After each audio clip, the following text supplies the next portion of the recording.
Уважаемый Иван Матвеевич, от имени личного состава Вооруженных сил Республики Казахстан, лично от себя сердечно поздравляем вас с вековым юбилеем, с 80-летием победы в Великой Отечественной войне.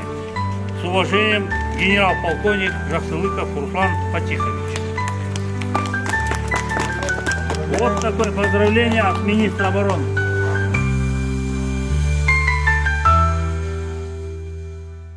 Чувствую я себя отлично. Молодым поколением желаю, чтобы они выполняли честно свой долг. Я буду смотреть парад по телевидению.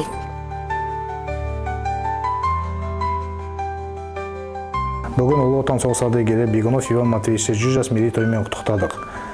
100 жас мерейтой бұл тек қана жеке мереке ғана емес, бұл тірі тарих парағы. Мұндай жандардың біздің арамызда өмір сүруі нағыз патриотизм, ерліктің және отанға деген адалдықтың жарқын үлгісі деп білеміз.